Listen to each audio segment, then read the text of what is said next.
As a queer person, I have absolutely adored seeing queer artists coming up in more mainstream media, especially in music. Over the last year or so, we have seen the rise of many queer women in pop, and I think the one that most people would recognize the most would be Chappell Roan. Since the beginning of her career, she has been criticized for her blunt personality and how she talks to other people and what she says in interviews. And I'm not gonna lie, personally, I do like the fact that in a lot of her acceptance speeches, she has called out the mistreatment of artists within the music industry and also calling out the mistreatment of artists by paparazzi, because a lot of them are very invasive. And because of this, she, on her rise to fame, has gotten into a lot of scandals because of what she says, which a lot of them have been unwarranted. However, recently she did go on the Call Her Daddy podcast, and a lot of people have been screaming about one particular thing she said about parenthood, which again, I personally feel is unwarranted because that is her own experience in seeing her friends and family struggle with parenthood. And I, as a 28-year-old, have also seen this in my life, seeing people that I know in their 20s have kids. It is a struggle in the United States to have kids in your 20s. It doesn't look like a good time. However, I do think one of the things that she said on the podcast that isn't getting enough attention is this. How can these girls tour, write, perform, interview, sleep, eat, and work out, and like how can they do it all and lead a team and be a boss and pay people and be like so politically educated? It's exhausting, and it's also impossible. Also, why the are you looking to me for some political answer? You think I have the answer? But you're like, listen to my song, bitch. Turn it up. Like, I'm a pop star. I wish I had the answers. I wish the president was a pop star, but she's not. I, along with other people, have some thoughts. So I thought, let's see what those other folks have to say, if I agree with those takes or not, and why it's so important as a white queer person who has a platform to be politically educated. That Chappell Roan Call Her Daddy podcast is the reason why people within the queer community, black queers and other queers of color, will always be exhausted with white queers. How are you going to go on fucking Call Her Daddy, first of all, sit up there and complain about how difficult it is for you as a 27-year-old with way more money than the average 27-year-old has, and complain about how difficult it is for you to write, tour, interview, perform, sleep, eat, work out, and also remain politically informed and politically educated? Chappell, Rachel Zegler is sitting right there, and she's doing all of it. And she's not complaining about how difficult it is. You know why? Because she actually cares about these issues. And the pivot that you've made in the last year from refusing to perform at the White House because you didn't like the Biden administration's policies, particularly in regards to Palestine, to now going on Call Her Daddy and being like, I just don't know why people are looking to me for the political answer, is fucking gross. I don't know if she actually expected us to listen to that podcast and be like, girl, you're so right. We're so with you, Chappell. You are a pop star. You have way more money than the average person in the country has, and yet, oh my god, I just can't. The privilege, the whiteness, the caucasity. The average fucking person who's working 2 or even 3 jobs and still able to use their platform, use their social media, use whatever money they have to donate to causes that they care about and to talk about issues that they care about, they're able to do that, and yet you're sitting up here complaining about how difficult it is, and why are people always looking? No one's looking to you for the answers. They're looking to you to be consistent, because you did speak out about these things, and now you're backsliding. You're backsliding because this country is backsliding into fascism, and you're doing what you can to kind of blend in and to protect yourself. That's what it feels like to me. That's my take. Disappointed, but not surprised. So this was actually the first video I saw about the situation that made me go take a look at what she had said. And I 100% agree with everything this content creator just said. I 100% think that as a queer person, as a queer white person with a platform, a huge platform that she has recently garnished within the last year or so, it is wild to me that she has spoken about these issues before before, and is now taking all of that back and being like, oh, I don't know why y'all are looking to me for the political answers. People aren't looking for political answers from you. Most people know that pop stars, artists, creative folks, that's not what they're intending to do. However, if you have a platform and you have spoken on these issues before, be consistent. It's not that hard. And like she said, Rachel Zegler is doing it. Doechii is doing it. There's so many other artists, artists of color, other queer artists who are being consistent with their messaging, who are still working out, running a team, eating, sleeping, doing all the stuff they have to do. It's mind-blowing to me. And especially because I'm about Chappell's age. I'm 28 years old. I personally have issues that I speak about and I love speaking about because they are important to me and they will continue to be important to me, and I will continue to speak about them on all of the platforms that I possibly can. I understand that it is scary to be talking about all of the things that are going on in the world. It is scary to speak out against an administration. I understand that she probably is trying to think about her team and the new money that she is currently cultivated for herself in keeping that. However, there are more important things going on.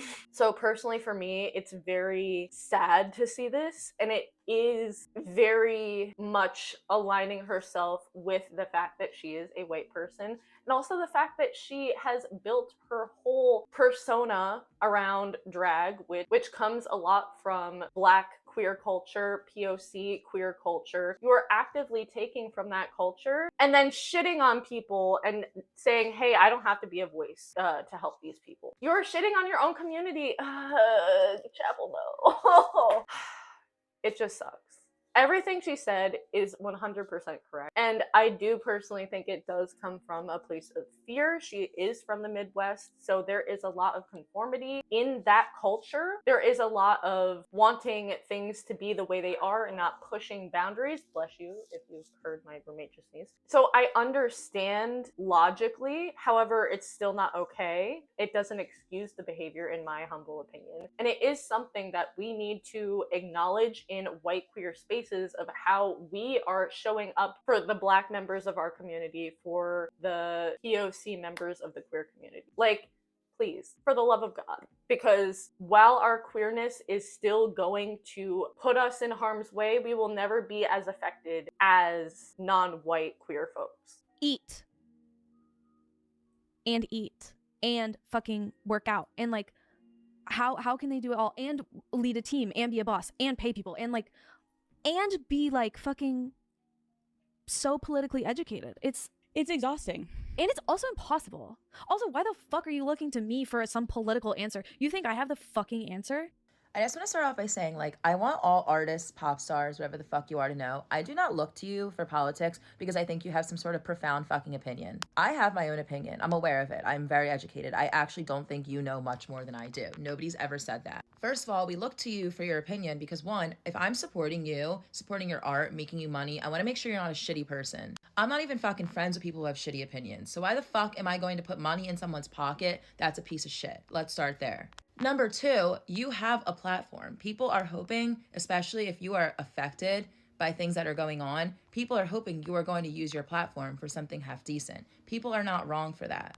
Also, stop getting on stage and saying that you want to be a voice for people if you don't want to be a voice for people. No one's forcing you to do anything. You can make your music and shut the fuck up. That's fine. But don't get on stage and say, I hope and look to be a voice and act all educated on things and then turn around and say, I don't have the fucking answers. Also, don't go on a podcast made for pop culture and influencers and say things like, oh, I have so much to do, I'm too busy to be educated. So do the rest of us. The rest of us are actually struggling to put food in our mouths and pay our rent. So we really don't want to fucking hear that right now.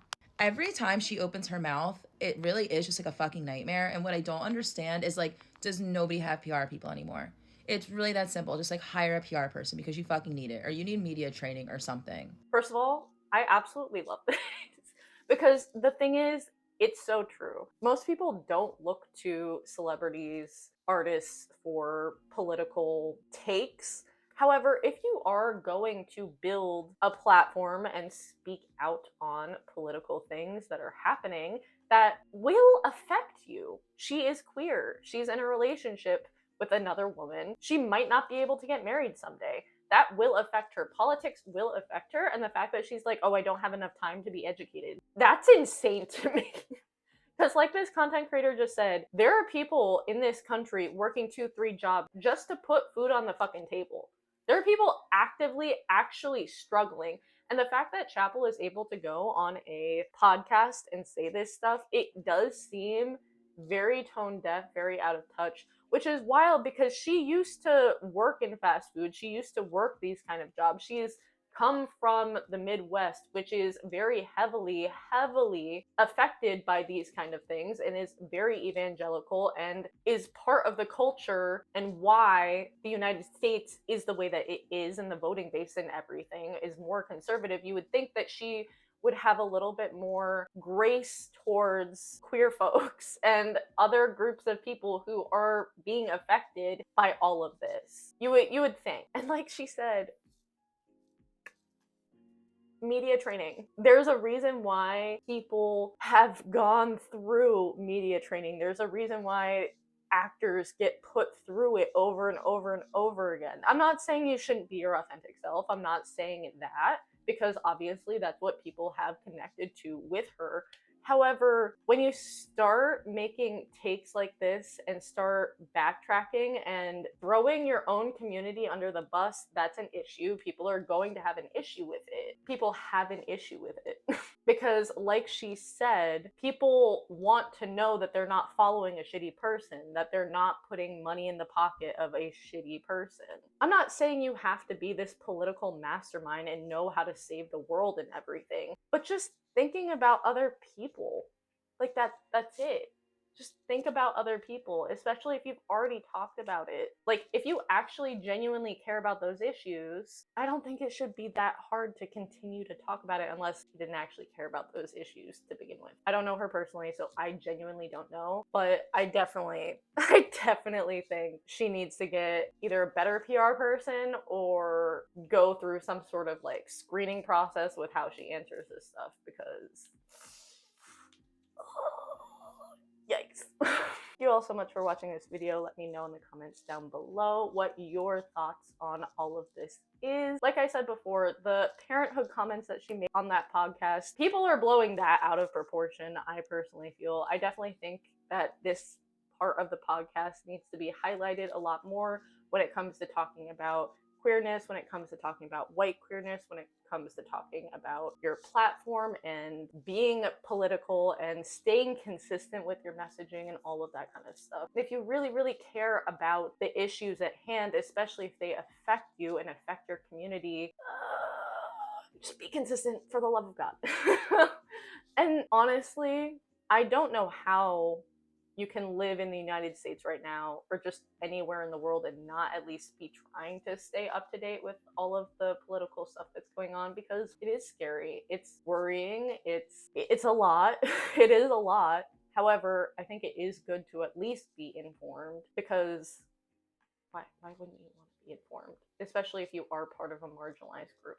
But anyway, thank you all for watching this video. If you want to see more stuff like this and support this queer content creator, be sure to check out my Patreon down below. It's the best way to support me, and also check out the other content creators that were featured in this video. Thank you all again. I'll see you in the next video. Bye.